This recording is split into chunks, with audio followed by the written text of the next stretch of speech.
Hello guys, કેમ છો? જય હિન્દ, વંદે માતરમ. જેવી રીતના તમને મેં પ્રીવિયસ વિડીયોમાં વાત કરી તેવી રીતના હિન્દીમાં વિડીયો બનાવ્યો, પછી ઇંગ્લિશમાં બનાવ્યો, અને હવે આપણે આપણી જયશ્રી એકદમ લોકલ જય શ્રી કૃષ્ણ પ્રભુ ગુજરાતીમાં વાત કરીએ છીએ. તો બસ સીધી લીટીમાં સીધી અન્ડરસ્ટેન્ડિંગમાં વાત કરીએ ને. એ તો મેં જોયું, એ તો તમને સીધી વાત કરું તો સંદીપ મહેશ્વરી સરના વિડીયો પરથી બી મને ખ્યાલ આવ્યો કે લોકલ લેંગ્વેજમાં બનાવે તો વ્યૂ વધારે આવે ને સારું પડે ને, લોકોને ઓછા સમયમાં વધારે નોલેજ મળે ને એક ફીલ ડાયરેક્ટ આવે તો તે લોકો જોઈ. બીજી લેંગ્વેજમાં તો થોડું ડિફરન્સ આવી જાય. પણ મેં જે રીતના વાત કરી તેવી રીતના આપણે ઇંગ્લિશથી બી મધરના આશીર્વાદથી ટોટલી હોલિવૂડ મેન તો ને હોલિવૂડ મેન એટલે ભાઈ entertainment world and connection through media and. બાકી હું તો મારી લાઈફમાં પ્લેનમાં બી નથી બેઠો છું ને અત્યારે બેંક તરફથી જે ફેસ કરી રહ્યો છે તે જો યુટ્યુબની ચેનલ નહીં હોતી તો ઓર નિરાશાવાદી હતી. તો બી હરવાનું એટલું કંઈ છે નથી. આપણી પાસે છે આપણું ઘર સારું એવું એકદમ હેવી કેપેસિટીવાળું. હું પણ જોતો છું, હું બી ફીલ કરતો છું કે આમાં થોડું ખ્યાલ તો આવે ને આપણને કે ગરીબ માણસને આજે શું જોઈએ છે ને ગરીબ માણસને કાંથી ડાયરેક્ટ વહેલીને સારી મદદ મળી શકે. તો પછી આપણે તેના પર કામ કરીએ મોટા લેવલ પર ને આપણે યુટ્યુબના થ્રુ બહુ મોટા લેવલ પર કામ કરી શકીએ છીએ ને હું કરી રહ્યો છું. તો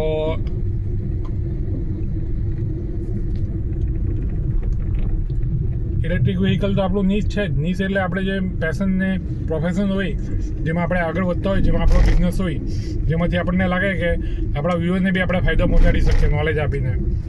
પેલું કહીને મા સરસ્વતીના વગર મા લક્ષ્મી શું કરવાની, ને મા સરસ્વતી આવે તો મા લક્ષ્મીને 4 ગુના 4 ગુના 40 ગુના થવામાં પણ વાર નહીં લાગે. 4 ની 14 ને 14 ની 40 થવામાં વાર નહીં લાગે, એમ દેશી ભાષામાં હું એમ કહેવા માગું છું. તો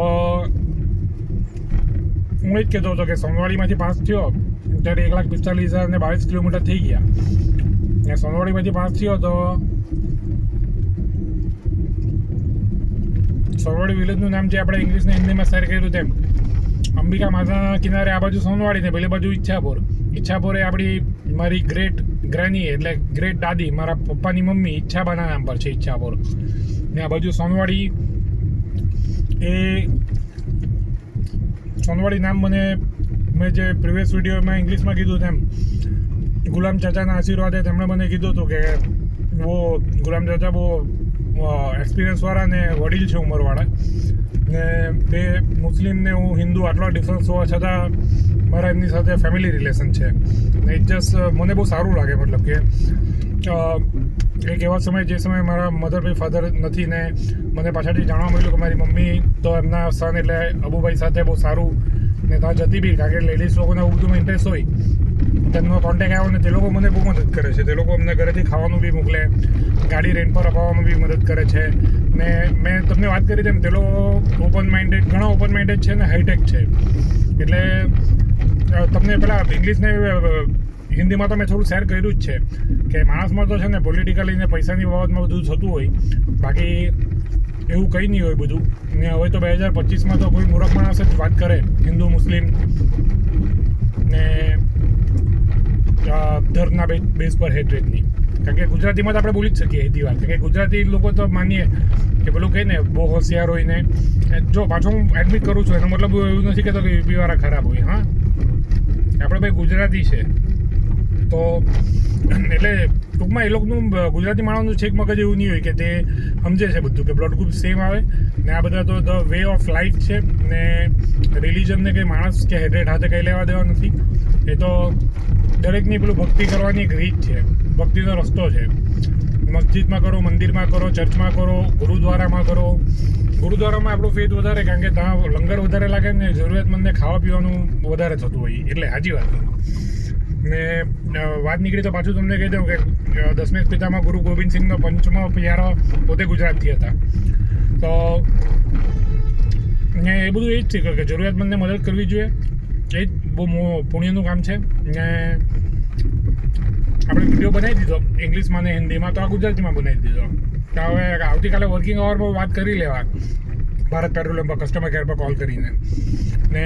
ઓનરને ત્યાંના વર્કરે તો મને કીધું જ છે ને, ત્યાંના વર્કર બી કોલ કરી દે. અને વર્કર તો અહીંયા મારા ફ્રેન્ડને તો ચાઇનીઝ જીગરને તો ગણદેવી 4 રસ્તા પર ખાવા આવ્યો ને તો તેણે મને કીધું તો મને થયું ચાલો વિડીયો બનાવી દઈએ તો એ વિડીયો વાયરલ વધારે થાય ને વાયરલ વધારે થાય તો વ્યૂ વધારે મળે તો આપણી ચેનલ બી ઉપડે ને એક સારા ને બહુ જરૂરી કોઝ માટે વાયરલ થાય ઇલેક્ટ્રિક વ્હીકલ. કારણ કે તેમણે કીધું કે બહુ બધી ઈવી આવીને જાય પણ ચાર્જ કર્યા વગર નીકળી જાય.